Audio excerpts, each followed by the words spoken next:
Hipster Podcast, Masa Remaja Boston Podcast.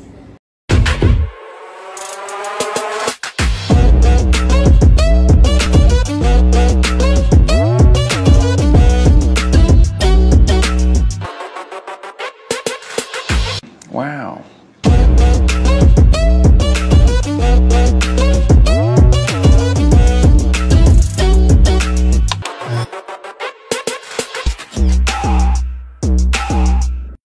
Sebelumnya perkenalkan, nama saya Joko Purnomaji dan di sebelah saya ada Amelia Zumaira Putri. Nah, di sini kita bakal memimpin jalan acaranya Hipster Podcast episode kelima. Sebelumnya kamu tahu nggak nih, ini di depan kita ada siapa?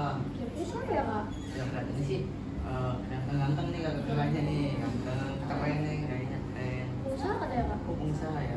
Langsung saja kita tanya. Halo Kak, dengan Kak siapa? Halo, perkenalkan saya Taufik. Halo Kak. Saya dengan Mas Rio. Ya. Terima kasih Kak Rio sudah dan Kak Taufik dan Kak Rio sudah datang ke sekolah kita. Sebelumnya kita dengar itu kakaknya adalah owner dari Kopi Kaizen ya Kak? Ya, benar. Kopi Kaizen. Itu kemarin nih saya sempat lewat sono, itu ramai banget itu. Ramai banget ya? Ramai banget. Bahkan macet ya, saya bakal di situ 2-3 menit ada di situ. Kakak pernah coba? Nah, sejujurnya sih saya belum sih sama kan ramai banget. Soalnya nggak ada tempat kosong di sana. Kamu pernah nih? Pengen sih tapi belum sampai. Kapan-kapan kita kasih nama ya. Nah, Kak, di sini kita mau nanya sih Kak. Mungkin dari awal-awal, mungkin dari zaman pertama Kopi Kaizen diciptakan. Kira-kira kakak berkenan tidak bercerita ke kita? Agak panjang apa nih? Oh, boleh Kak. Oke. Jadi awal mulanya kita berdiri itu kita tuh kayak sekedar cuman teman tongkrongan lah. Teman tongkrongan berawal dari teman sekolah. Teman sekolah dari kecil kita punya cita-cita pengen berwirausaha. Jadi kenapa kita bikin coffee shop? Kita kan biasa suka nongkrong ya. Dulu semalam tuh seringan pulang malam gara-gara main game. Daripada kita nggak ada manfaatnya nongkrong doang, kita sepakat nih. Nah, saya itu dulu awal mulai bertiga bikin kayak kopi kan. Nah, berkembang lah kita nyebut satu konsultan kopi namanya Jen. Saya itu bertiga, saya Taufik, Widin sama Mas Boni. Yang di sebelah saya ini Mas Rio. Mas Rio itu bergabung pas di KSN yang Cempaka Putih. Mas Rio ini sebagai konsultan marketing kita.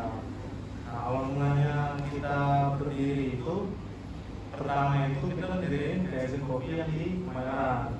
Ada namanya KSN Kopi Cibung. Nah, itu kita di tahun 2020 pas masa pandemi. Nah, di saat itu juga kita nggak gampang sih ngedirin itu karena awal mulanya kan bentuknya pandemi. Yang pertama kita dibatasi nongkrong, jadi kita nggak terlalu bisa berkembang. Tapi alhamdulillah, qadarullah yang rezekinya dilancarin. Gitu. Akhirnya tahun 2020 itu di tahun 2020 itu kita itu masih satu cabang. Kita masih jadi karyawan sendiri, kita bikin sendiri kopinya. Gitu. Di tahun 2021 kita kan ada kendala itu PSBB masih ya. Batasan. Jadi otomatis tuh kita nggak boleh nongkrong. Sedangkan kalau kita itu orang datang ke coffee shop pengen nongkrong kan. Ya udah, sementara kita sabar-sabar dulu deh. Waktu itu kita kasih solusinya itu paling kita dikencengin di online gitu. Ternyata tapi online itu kurang berjalan bagus juga, tapi cukup lah buat supaya kita nggak terlalu gabut lah karena masih itu pandemi. Nah, semasa pandemi itu kita juga nggak lulus-lulus aja sih. Kita ada strategi mungkin jalan juga sama Sabong BP waktu itu. Sempat gitu ya Kak? Sempat. Nanti Kucing-kucingan. Kucing-kucingan. Nanti ya karena saya sih usaha kopi ini bakal lancar sih Kak. Ya, banyak kualitasnya ya. Jadi kita kucing-kucingan. Kadang waktu itu pernah masuk MNC, RCTI.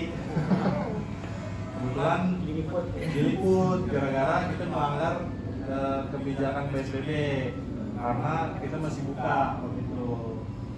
Nah, ternyata di situ ada plusnya. Plusnya kenapa? Karena di saat yang lain tutup, kan, masa PSBB kita buka, jadi customer pada lari ke kita. Di situ ada nilai keberkahannya lah. Udah, iya momentumnya, jadinya rame. Karena orang-orang kan udah waktu itu masa transisi PSBB yang antara transisi lah, udah mulai mau new normal. Kira-kira 2021 menuju 2022 ya. Ya, nah, waktu itu kita dikejar sama Pol PP, udah mulai boleh nih agak keramaian, udah kita tercetuslah kita ngadain entertain live musik. Nah, ternyata salah satu titik balik itu di live musik. Alhamdulillah, jadi banyak kan orang yang suka nongkrong juga dengerin live musik. Akhirnya karena teman-teman sering nongkrong bareng nih, kebetulan baru buka nih, Mas Julio datang nih ke coffee shop nawarin packaging kopi. Habis itu oke, kita sepakat lah karena mendekat sama Mas Julio. Masih berteman sama Mas Julio, cuma Mas Julio belum terlalu gitu ya. Akhirnya kita sepakat buat buka di karena teman-teman sering nongkrong, untuk cabang yang kedua kita open invest. Jadi sumber pendanaan itu dari investasi teman-teman. Kita tawarin tuh teman-teman, mau nggak kita buka lagi patungan berapa juta. Akhirnya buka kita di Sumber Batu. Jadi dekat sini ya Pak? Daerahnya tahu? Dekat di tahu pasar Sumber Batu Pak? Oh tahu. Nah, situ kan ada PAM Pak. Oh PAM ya Pak. Ya, situ kita konsepnya masih di belum open space. Waktu yang sama itu masih ruko. Setelah itu kita buka cabang di situ, ternyata nggak berjalan bagus. Kita berjalan 1 tahun doang. Untuk modal pertamanya waktu itu yang di cabang pertama itu di bawah 70 juta. Untuk cabang kedua itu di atas 120 juta. Dan itu nggak berjalan bagus. Selama setahun kita kumpulin cuma buat balik modal doang. Akhirnya karena itu nggak berjalan bagus, kita diskusi lagi. Nah, tadi kan kita buka di Sumber Batu dengan modal 120 juta ya. Kita dengan modal 120 juta ternyata nggak berjalan bagus tuh. Omset harian kita tuh rata-rata di bawah 1 juta lah. Dan belum cover apa namanya sewa. Kalian cukup buat karyawan. Tapi alhamdulillah sih awal-awal kita buka lumayan ramai, tapi setelah 3 bulan terakhir itu menurun. Jadi kita fokus di balikin modal. Balikin modal di 120. Ternyata duit yang balik dan beserta aset itu paling uang cashnya 70, asetnya 30 juta. Jadi duit yang balik itu 100 juta. Berarti kan kita minus 20 juta ya. Tercetus saya ide dari teman-teman nih, dari sebelumnya nih kita kumpulin lagi ya. Teman-teman gimana nih? Kita nggak profit. Ide tuh kita buka aja, tapi dengan konsep yang lebih maksimal. Karena kita belajar dari yang kayak Sumber Batu ini, konsep kita waktu itu cuman ruko panas kan, karena banyak mungkin orang-orang dewasa mungkin pada ngopi sukanya sambil ini smoking lah kan. Terus yaudah kita sepakat kumpulin dana lagi, kita guide investor lagi kayak duit 70 juta tadi plus aset yang 30 juta tadi, kita guide investor lagi. Kita ada kayak beberapa teman-teman waktu itu makanan belum itu kita guide ada 2 investor, kita suntik dana lagi, terkumpulan sekitar 300 juta. Nah, dari 300 juta itu kita buka di Matraman, dan alhamdulillah di Matraman dengan uang 300 juta 3 bulan alhamdulillah udah balik begitu. Nah, untuk karyawan awal mula karyawan di Matraman itu kita ada kurang lebih 10 orang. Kita buka konsep terbaru lagi, kita update, kita entertainnya kita buatin, terus live musiknya kita hampir setiap hari gitu. Terus kita buka 24 jam. Barulah 3 bulan kali ya kita ngeliat peluang lah kalau gitu ya. Kita ngeliat peluang, ya udah lihat potensi itu kita gali lagi investor. Nah, baru tuh kita waktu itu lu udah ini ya survei tempat Mas Rio. Nah, ceritanya Pak Putih. Oh, ya. Jadi waktu gue gabung di Kaizen itu ya karena pertama sih kedekatan pertemanan dulu, terus sama kecocokan visi misi itu yang penting sebenarnya.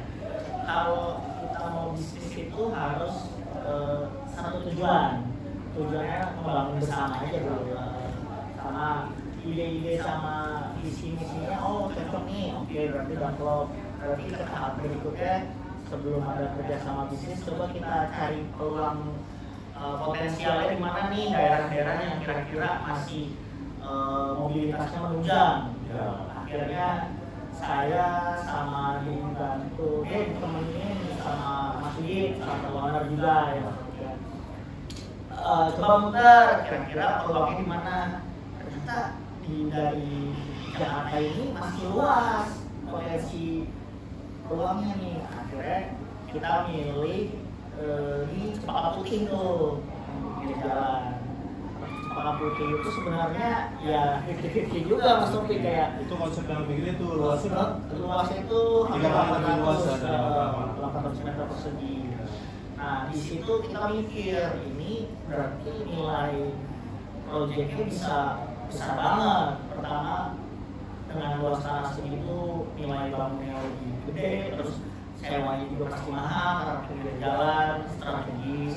Coba kita cari jalan keluarnya. Ya, salah satunya kita mau beli bareng lagi. itu ngerjain investor juga. Kurang lebih waktu itu udah itu proyekan yang lumayan besar sih, itu di angka 1 lebih. Kita modal yang di termasuk yang di Cempaka Putih itu juga ada investor lama yang invest gitu. Nah, akhirnya sepakat dah, udah sepakat di situ. Mas Rio yang juga ngebantu di bikin desain bangunan sama Mas Yudit, karena kebetulan Mas Rio juga kompeten di marketing juga kan, sama strategi ekspansi lah kayak gitu. Habis itu Mas Rio?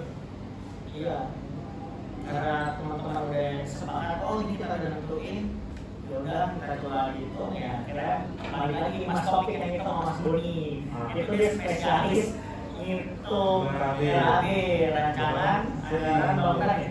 Ya kebetulan sih bagian operasional, Mas Doni di finance. Jadi kita owner itu udah bagi-bagi tugas masing-masing kerja. Jadi selain modal mental sama semangat, harus punya siasat juga nih. Jadi punya tujuan, tapi semua harus bergerak gitu kalau di usaha tuh kayak gitu. Harus kompak. Setelah kita bikin rincian anggaran dia, dapat bikin tuh biaya ke investor. Sebelum naik ke investor ya, jadi masih udah survei, gue bikin anggarannya. Habis itu udah nih kita bikin biaya sama investor baru jalan gitu. Konsepnya nanti mungkin teman-teman mau mulai usaha, mungkin itu sedikit gambaran lah usaha yang kita jalani untuk membuka cabang. Jadi kalau di F&B itu untuk brand-brand besar ya, yang udah berjalan itu kayak Maggi, AFC, itu rata-rata investor. Kalau mau ekspansi bisa aja bisa, kalau misalkan mau nabung itu bisa, cuma agak pelan. Tapi kalau strateginya mau ekspansi cepat, salah satu investor, tapi ikutin fundamental usahanya dulu di dalamnya. Jadi di sini saya dapat belajar sih, kayak misalkan tuh semuanya itu pasti bertahap, gak bisa kita mulai dari nol langsung ke atas, gitu ya. Berusaha, biasanya baru kita pun bersenang-senang kemudian kita bisa belajar sama Topik sama Aryo, inspirasi banget di sini. Nah, saya tertarik sih kan sama kisah kakak tuh yang kejar-kejaran sama satpol pp dah itu kenapa kok bisa gitu sampai kejar-kejaran gitu. Kejar-kejaran sama kucing-kucingan mungkin ya, Ya. sama Pol PP waktu itu karena kan kita kan juga baru ngerintis ya. Duit seadanya waktu itu belum ada investor itu, masih pakai duit masing-masing. Gitu. Nah, kita kan pasti kan langsung mikir keras dong. Waduh, kita bawa banyak nih, sedangkan usaha kita dibatasin. Ya sedikit tanda kutip ya agak ngeyel lah jatuhnya ya. Tapi di situ jadi poin berkahnya juga lah. Kaizen jadi ramai gara-gara mungkin kita sedikit bangga. Jadi pada lari ke kita. Modal nekat ya kan? Modal nekat. Nah, dan masuk berita ada rezeki lagi tuh jadi malah viral. Jadi malah nama Kaizen makin dikenal. Jadi ramai. Titik balik kita makin itu juga yang disepakati ya. Iya. Karena kita di pinggir jalan, konsepan kita juga masih fresh, sama kita apa yang namanya ya, kita mengusungkan konsep kopi shop yang engaging lah gitu, estetik. Sekarang kan lagi banyak dicari masuk sosial media. Omongannya jalan muda gitu. Iya segitiga. Iya. Keren banget. Berarti nanti kesana lagi mas. Itu sih. Mungkin ya sekarang ini Kopi Kaizen itu cabangnya ada berapa kak? Apakah ada yang di luar kota atau masih di Jakarta atau yang keluar? Kopi Kaizen itu kalau menurut sejarah sih ya, tapi sekarang ada 5. Kayak yang tadi ceritain, yang satu itu jadi proses pembelajaran kan. Jadi yang pertama itu yang di Ju, yang kedua itu Batu, yang ketiga di Matraman, yang keempat di Sukabumi, yang kelima di Buaran, Jakarta Timur, dan terakhir kita di Bekasi. Kita nyampe Bekasi, planet lain. Beda planet. Nah, kita lagi proses nih buat nyiapin buat ekspansi lagi. Soalnya di tahun ini tuh kita punya target 10 ya. Jadi Mas Yudit tuh udah sama Mas Yudit, ini fokus di strategi ekspansi lah. Udah mulai survei-survei itu Pak lagi gitu. Pasti udah dipertimbangin lah kayak. Ya kita udah nyiapin kita RAB-nya lah. Jadi sini kita langsung saja ke pertanyaan selanjutnya. Sebelumnya gini kan, kita kan kemarin ada project P5 tuh, project penguatan profil pelajar Pancasila. Nah, kebetulan tuh temanya kemarin tuh kewirausahaan. Nah, tapi sekarang kita bakal nanya-nanya tentang yang ini ya, kewirausahaan ini ya. Ini yang dari pertama di sini ada selama kurang lebih ada 6 cabang itu kurang lebih karyawannya itu ada berapa kak? Karyawan yang kerja sama? Karyawan di Kaizen itu rata-rata di satu store, kecuali Cibung sama Matraman ya. Itu yang 30 sampai 40. Berarti satu yang cabang yang besar itu ada di Putih, Buaran, Bekasi, 30 kali kurang lebih di 100 lebih. Jadi buat Buat 6 cabang. 5 cabang ya? Kayak gitu cara dapetin modal buat bayar karyawan atau bayar sewa tanah sewa itu kayak gimana? Kalau kita buat nentuin operasional gitu, Ya, operasional. gajian karyawan.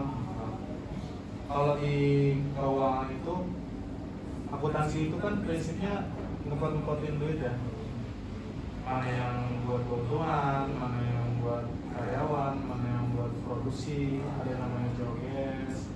Joges itu buat modal kita lah, APP dan biaya operasional. Kita nentuinnya pertama sebelum kita mulai, kita nentuin harga modal produk dulu. Ya kan, kita tarik data dari modal produk kita berapa, estimasi keuntungan kita berapa. Misalkan contoh HPP kita di HPP itu modal di angka 30% dari satu produk gitu kan. Berarti kan kita punya profit 70%. Nah, untuk penggajian karyawan itu biasanya standarnya itu 10% dari omset, bukan dari profit tadi ya, dari omset. Itu udah biar tetap tuh kita tentuin. Berarti kita punya target misal 1 bulan 100 400 juta, berarti beban karyawan kita 10 juta, udah kita tentuin tuh. Tapi kita tentuin target, ini barang jualan harus berapa keluarnya gitu. Kalau buat tentuin karyawan itu di 10%. Kalau untuk modal kita biasa udah tetapnya itu di 30% dari omset. Gitu. Terus untuk nentuin operasional dan lain-lain itu di angka 5%. Jadi supaya usaha ini nggak terlalu gambling, kita untuk running usaha itu udah netapin RAB-nya itu termasuk gaji 1-2 bulan pertama RAB-nya itu ditetapin. Jadi sebenarnya kalau diambil kesimpulan, ya poinnya kita fokus kalau baru mulai usaha ya udah yang penting kita ramein dulu nih usahanya gimana itu ya. Naik ini pelanggan. Iya, cari pelanggan. Terus selanjutnya di pertanyaan yang ketiga, sejujurnya nih Kak, saya belum pernah mampir ke Kaizen. Itu kira-kira produknya itu ada apa aja Kak? Ya bahan baku atau ya produknya lah, kira-kira di sana ada. Kalau Kaizen itu kan namanya Kaizen kopi ya. Ya core kita itu sebenarnya kopi. Kopi cuman core kita itu udah pasti kita jualan kopi kan. Kalau kita tuh udah pasti jualan kopi. Nah, kita matang itu produk kita di kopi. Selebihnya ada menu pendamping itu kayak spaghetti, terus cemilan kayak kentang, sosis. Terus kita ada menu yang lagi hits kayak rice ball, yakiniku, terus nasi goreng. Itu sebagai menu pendamping kita. Cuman karena kita core kita di kategori coffee shop, jadi kita rata-rata kita menjual aneka rasa kopi sih sama yang kopi. Jadi fokusnya ke arah kopi ya? Kopi. Iya. Terus kira-kira tuh bahan bakunya tuh dapatnya dari mana Kak? Bahan baku pembuatan kopi. Bahan baku untuk pembuatan kopi itu pertama kita dari biji kopinya ya. Dari biji kopinya itu kita langsung dari petani di daerah Pangalengan, Bandung. Itu bentuknya masih green. Kebetulan kita ada mesin roastery sendiri. Mesin roastery itu buat panggang kopinya. Dari Bandung itu kita ambil biji kopinya, kita roasting sendiri di produksi di Kaizen. Setelah itu bahan-bahannya ada apa aja? Ada cup termasuk. Saya kan bilang Mas Rio ini kantornya di mana? Kantor packaging. Biasa kalau packaging kopi itu yang udah ada sablonnya, ada brandnya, tuh saya bilang Mas Rio. Dari saya kenal Mas Rio juga awalnya dari itu juga kerjasama supaya habis itu untuk pengambilan susunya ada supaya susu di kelapa gading selebihnya. Ya, kita retail sih biasa ngambil ada yang di outlet juga, ada yang di pabrik-pabrik powder juga gitu.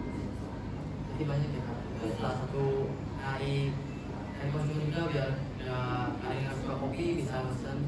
Ya, iya. Alternatifnya kita ngejual yang non kopi ada, yang asam-asam ada, yang segar ada. Jadi nggak dia semua pasar. Tapi rasa nolak. Kalau kerjanya enak banget. Ada makanannya. Udah pernah ke situ? Lu pernah nih? Belum. Juga belum. Penuh banget. Ya nggak ada tempat kosong mas ya. Biasa kalau ngomong saya gimana? Saya jarang ngobrol sih kan, jujur saya banyak ini kerjaannya. Banyak kerjaan ya, belajar ya. Iya. Belajar juga. Gak kayak gitu. Suka ngomong. Berarti nongkrong ya, itu lah. Main aja mampir ke Kaizen ya. Jam malam kalau itu. Iya, emang sore sih. Sore.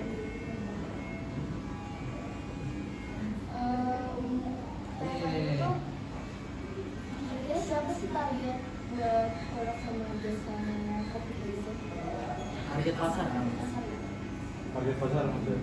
Kalau target pasar itu sebenarnya menyeluruh, kayak misalkan dari umur belasan misalnya, atau customer kita yang dari SMP sampai ibu-ibu udah udah punya cucu lah, saya juga mampir Facebook lah. ke ibu Facebook yang bersamaan itu mampir ke Kaizen karena pertama selain dari dia mau nyobain produknya, dia mau foto-foto di tempatnya karena Kaizen itu termasuk coffee shop yang open space dan estetik lah karena ada ikonnya. Nah itu jadi bahan konten buat ibu-ibu, anak muda juga banyak sih sebenarnya.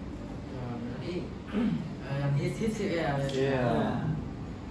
Terus sih kalau misalkan dari tadi pasnya begitu ya salah satu bisa juga nih ada menunya banyak.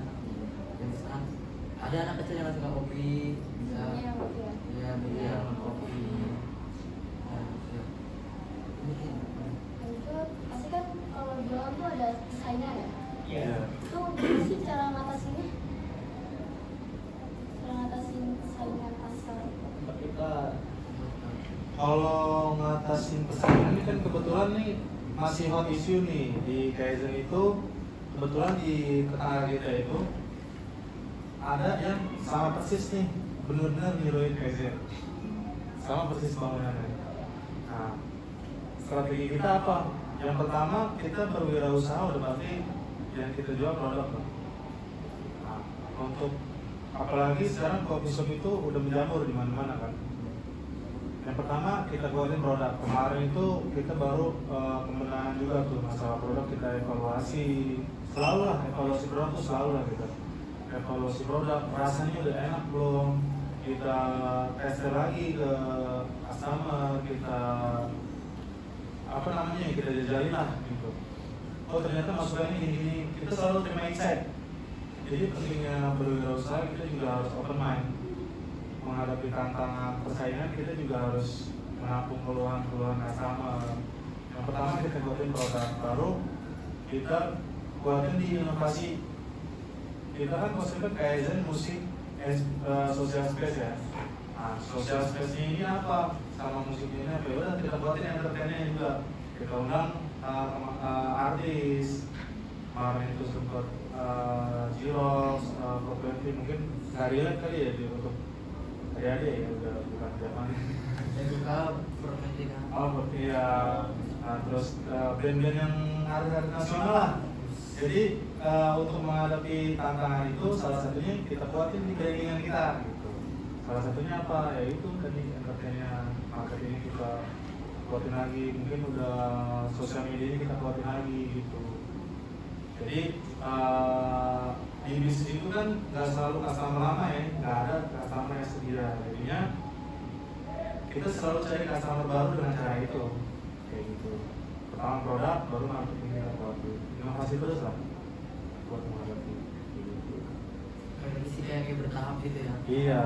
Semua itu pasti bertahap nih. Ya awal-awal kita buka usaha ya banyak errornya juga, rasa juga nggak konsisten.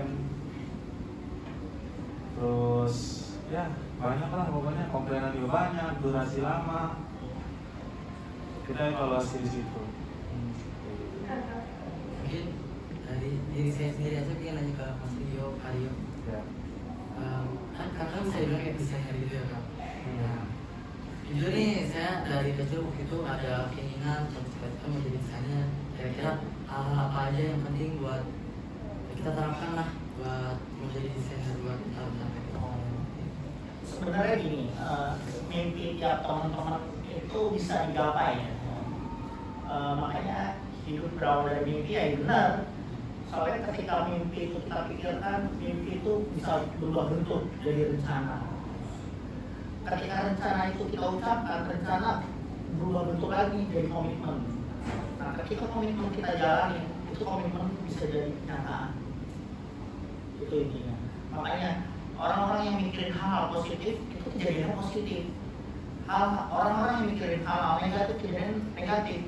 Itu namanya hukum alam, namanya law of attraction. Tarik-menarik. Makanya pertama saya selalu nyaranin ke teman-teman yang punya mimpi yang tinggi. Gak apa-apa, mimpi tinggi itu bagus. Biarpun jatuh di antara bintang-bintang. Itu sekarang bilang begitu. Makanya pendiri bangsa kita tuh udah nanamin kalau kita tuh bisa berdiri di kaki sendiri, artinya mandiri. ya itu dia, mimpi teman-teman itu bisa terwujud dengan konsep yang begitu. Balik lagi, kalau misalkan teman udah ada potensi di mana, ada mimpi yang jadi pedagang, ada yang mimpi jadi desainer, ada yang jadi PNS atau jadi apa namanya tuh pebisnis, itu banyak tuh. Nah itu dia lingkungan dulu yang dibentuk. Kalau lingkungannya udah terbentuk, nah mimpi-mimpi teman-teman itu makin dekat. Kayak misalkan kan ada peribahasa kalau main sama orang tukang minyak wangi ikutan wangi. Nah itu benar. Kayak misalkan Joko mau jadi desainer, ya lingkungan positif dulu yang dibentuk. Ini nggak sama komunitas desain. Ya belajar desain ada. Sekarang kan media itu jadi wadah, ibaratnya jembatan. Iya benar sih. Kita buka jembatan-jembatan penghubung, kita ambrukin tembok-tembok yang menghalangi. Ini bahasa saya terlalu ini ya, berat ya. Tapi benar Bisa sih. berarti nggak? Benar, orang Tionghoa juga ada komunitas bisnis, jadinya kuat ya di bisnis. Makanya kita tuh membentuk itu tuh dari lingkungan dulu. Ketika lingkungan yang karena yang support orang usaha atau bisnis di bidangnya, yang mereka yang satu ini loh, satu lingkungan. Nggak mungkin kayak misalkan kita usaha, ya. Kita dapat masukannya dari karyawan kerja PNS itu belum tentu karena bukan bidangnya. Nah, makanya kalau Joko misalkan gue mau punya impian jadi desainer, dia belajar kulik dulu kayak misalnya lihat YouTube, terus nanti jenjang berikutnya SMA cari yang kira-kira ada pelajaran di grafis, fotografi, desain grafis, terus marketing komunikasi itu salah satunya.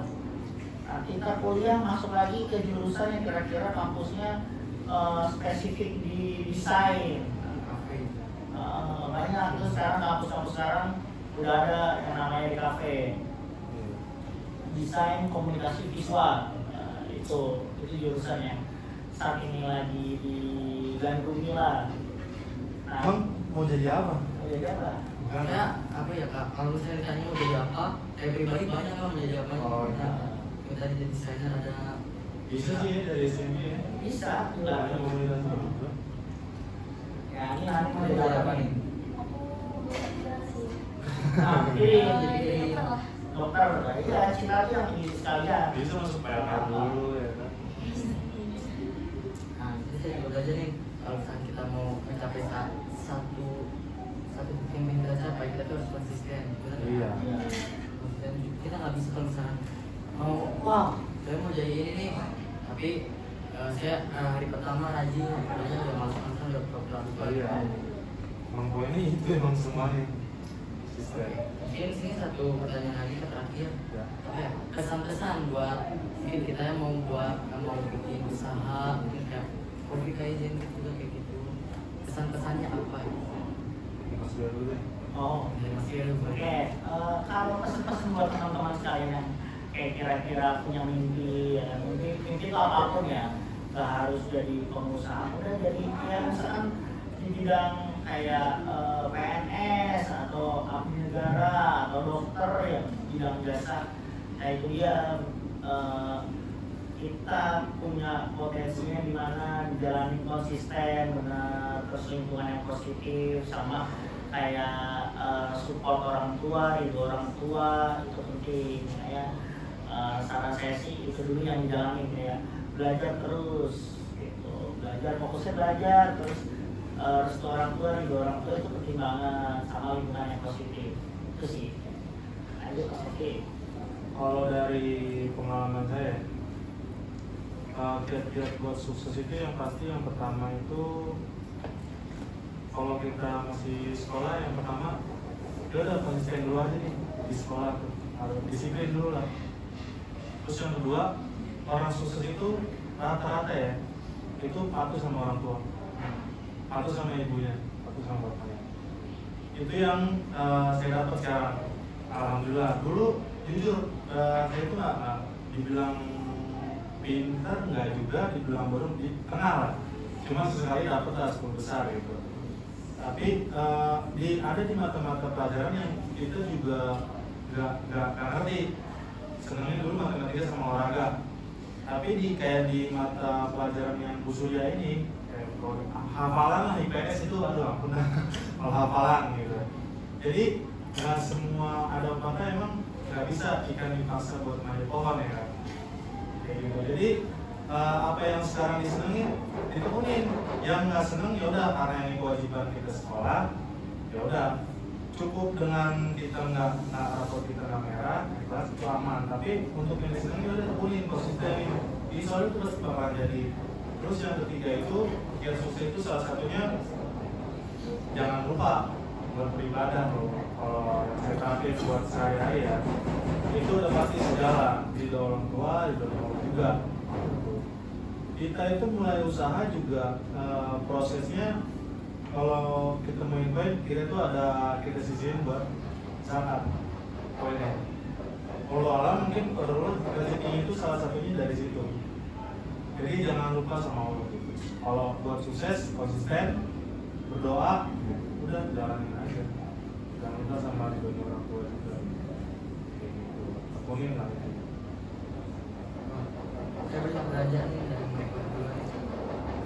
Mungkin mulainya dari pertemanan nongkrong biasa bisa ya ngaruh banget relasi ya kak, Relasi. lingkungan pengaruh itu kan. Kalau misalkan nanti saya nongkrong nih sama teman saya, nanti kita jadi pabrik mobil, bisa jadi Bisa. saya kamu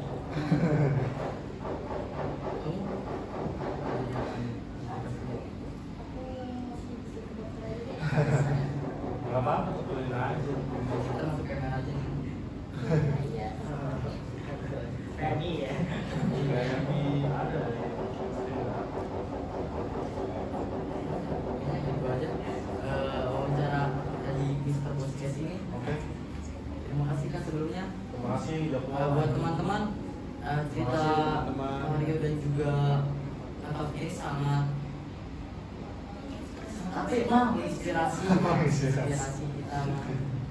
Nanti kayaknya kalau misalkan saya mau jadi pengusaha, saya bakal terapin lah tadi pesan-pesan dari Mario dan Bisa lo nanti main ya ke Oh, siap, Kak. Kaizen ya. Siap, siap. Bisa ngobrol sama Mas Rian juga nih. Mas Rio di sana. Hah? Mas Rio di Mas sana. Rian sering di Bekasi. Tidak apa-apa main dia lihat dia bisa lihat. Nanti saya ajak teman saya ke sana. Siap. Saya cobain. Terima kasih Boskes. Terima kasih kak sebelumnya. Udah lamanya. Maaf kalau misalkan kita punya ribet ya nih kan. Aman. Keren. Terima kasih teman-teman. Wassalamualaikum warahmatullahi wabarakatuh.